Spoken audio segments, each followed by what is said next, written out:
पूर्व से हमारे साथ जुड़े हुए थे। मैं अब रुक कर लेती एक बार फिर से राजीव रंजन का। राजीव जी, क्योंकि अभी आप दिमनी में मौजूद हैं, आपके साथ अभी कुछ देर पहले महिलाएं भी मौजूद थी, अभी क्या तस्वीर है? और अगर कुछ बोल पाए महिलाएं या जो मतदाता वहां पहुंच रहे हैं, बात करने की कोशिश कीजिए, उनके जहन में क्या मुद्दे इस बार हावी हो रहे हैं जिसको लेकर अपनी सरकार चुनने जा रहे हैं लोग?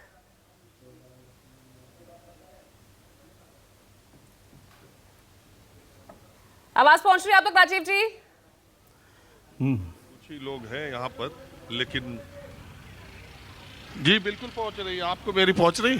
हाँ हाँ, प्लीज राजीव जी बात कीजिए। ये 2-3 वोटर, 4 वोटर है, मैं जानने की कोशिश करता हूँ। आइए।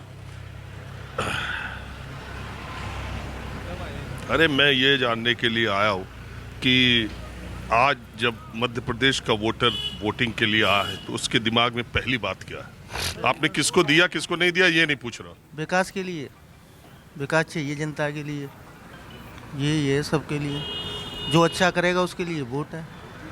आपके दिमाग में क्या रहा? सब विकास के लिए है, तो विकास करेगा उसके लिए वोट है। जैसा विकास अभी तक हुआ है वैसा ही, या जैसा हुआ है दूसरे?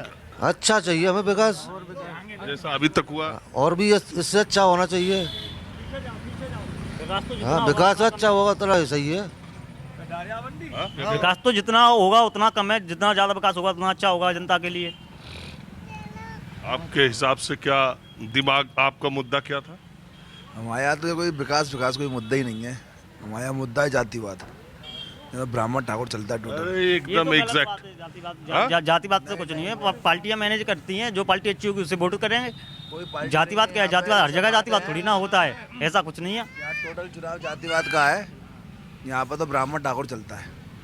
वो तो मैं जानता हूँ, इस इलाके में ब्राह्मण, हाँ, ब्राह्मण के साथ सारी जातियाँ हैं, ठाकुर अकेले हैं आज की डेट में, और ब्राह्मण बहुत अच्छे वोटों जीत रहा है। और आप बताओ भाई। बता। अरे विकास पे चल रहा है, यहाँ तो बहुत अच्छा विकास हो रहा है, और विदेश नीति भी अच्छी है अपनी, ये मतलब मोदी जी की।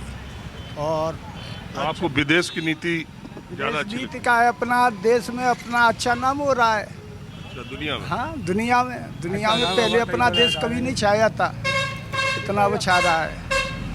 और क्या चाहिए? आज हम सीना तान के बात करते हैं, आंख में डाल के बात करते हैं। किससे? अरे विदेशों से भी। यहाँ किससे सीना था? यहाँ भी अपना कोई समस्या ही नहीं है, अच्छा विकास हो रहा है। ब्राह्मण है, बलवीर सिंह गंडोतिया जीतेगा, क्योंकि जिनने डुबोई दी बीजेपी वाले ने, बिल्कुल जिनका कोई मतलब नहीं है, कोई विकास नहीं है, कुछ नहीं है। यहाँ रहती दिल्ली में ही है, रहती यहाँ आई नहीं, हमने शकल ही नहीं देखी 5 साल में। हाँ पूजा। ठीक है राजीव, अभी तक तो इक्का दुक्का लोग ही यहाँ दिख रहे थे, आप पहुंच गए तो देखिए माहौल यहाँ पर भी बन गया। चलिए मैं अब अपने सहयोगी मैं अभिलाष का रुख कर लेती हूँ। अभिलाष, समझना चाहूंगी, अच्छा पुरुष तो फिर भी बहुत वोकल है, लेकिन ये जो साइलेंट महिला वोटर है, ये कितना खतरनाक साबित हो सकता है? जरा ये इस बार गेम चेंजर है। पूरा बीजेपी का स्टेक लगा हुआ है तो सिर्फ और सिर्फ महिला शक्ति पर लगा है। और ग्वालियर चंबल में जहां पर राजीव रंजन मौजूद हैं, जहां पर करण मौजूद हैं, जहां पर ऋषिकेश मौजूद हैं, तीन हमने अपने सीनियर्स वहां इसलिए डिप्लॉय किए हैं क्योंकि इस बार सबसे कांटे का मुकाबला, सबसे रोचक मुकाबला ग्वालियर चंबल में है। जिसने ग्वालियर चंबल जीता, मान लीजिए कि उसका माहौल बन जाएगा वहां पर। हमारे साथ देखिए मनोज सिंह बघेल भी जुड़े हुए हैं। मनोज जी, क्या आप हमें सुन पा रहे हैं? मनोज जी, जरा लोगों से बात कीजिए, किस तरह का माहौल है वहां पर, प्लीज।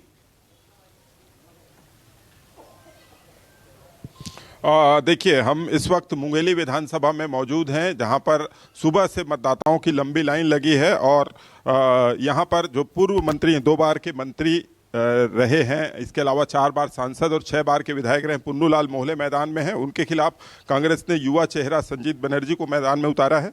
कुछ मतदाताओं से बात करते हैं। हाँ, क्या नाम है? सरोज यादव। हाँ, क्या सोच के यहाँ पर वोट देने आए? अपने मत के दाता को चुनने आया हूँ, और मैं जो अपने अगले निधि जो चुनना चाहता हूँ, अपने मन में संकोच लेकर कहना चाहता हूँ कि अपने माननीय श्री नरेंद्र मोदी जी को देखते हुए अगले विधि का उन्हीं को मैं चुनना चाहता हूँ। चलिए, और कुछ लोग हैं, उनसे बात करते हैं। आप बताइए, क्या चल रहा है आपके दिमाग में वोट डालते समय? इस बार परिवर्तन का लहर है यहाँ, भूपेश को भगाना है यहाँ से। आप बताइए, का सोच क्या है वोट देगा? हम अपना हिंदू धर्म बचाना है, इसे आए हैं। अच्छा, हिंदू धर्म बचाना है। और लोग हैं कुछ? और आप बताइए, क्या नाम है आपके? महानपुरी। हाँ, का सोच क्या है मर वोट डाले बार? भाई मतदान के लिए। हाँ, का चला थे दिमाग में, का मुद्दा लेके वोट दे हो? सब बढ़िया है, बढ़िया सब। अच्छा, आपके का नाम? जवाहर उपाध्याय। जवाहर उपाध्याय। ठीक है तो का चला थे दिमाग में वोट डाले के बेरा? अब चला थे, अपन मोदी सरकार है जो अपन डाला था, अपन मतदाता डाल रहे हैं। अच्छा। तो अभिलाष जी, आपने सुना कि यहाँ पर मिश्रित तरह की प्रतिक्रिया आ रही है। कुछ लोग बदलाव की बात कर रहे हैं, तो कुछ लोग मोदी की गारंटी पर भरोसा कर रहे हैं। तो इस तरह की बातें जो है वो मतदाता कर रहे हैं। बात जहाँ तक वोटिंग की करें तो सुबह जब 8 बजे से मतदान शुरू हुआ था, उस समय महिलाओं की लंबी लाइन देखी गई थी। उस समय चूंकि इस समय धान कटाई का मौसम चल रहा है और लोग जो है काफ़ी व्यस्त हैं, इसलिए सुबह से महिलाएं यहाँ पर जो है पहले वोट डालने आई और उसके बाद फिर कृषि संबंधी कार्यों के लिए निकल गई हैं। इसीलिए आप देख सकते हैं कि महिलाओं की लाइन अभी खत्म हो चुकी है और दोपहर बाद जैसे ही कृषि कार्य जो उनका समाप्त होगा, उसके बाद फिर से महिलाओं की लंबी लाइन लगने की उम्मीद है। जी बिल्कुल पूजा, यहाँ पर देखिए, ये जहां पर पुन्नूलाल मोहल्ले का जिनका जिक्र कर रहे हैं, जिस विधानसभा सीट पर हैं, अजय योद्धा हैं। वो ग्राम पंचायत से पंचायत के चुनाव से लेकर के 4 बार सांसद, 6 बार विधायक रहे, एक भी चुनाव नहीं हारे। और वहां पर हमारे मनोज जी मौजूद हैं और भी साथी हैं वहां पर। प्लीज आप लेकिन अभिलाष, मैं ये समझना चाहूंगी, कांग्रेस उनके सामने एक युवा उम्मीदवार को उतार देती है।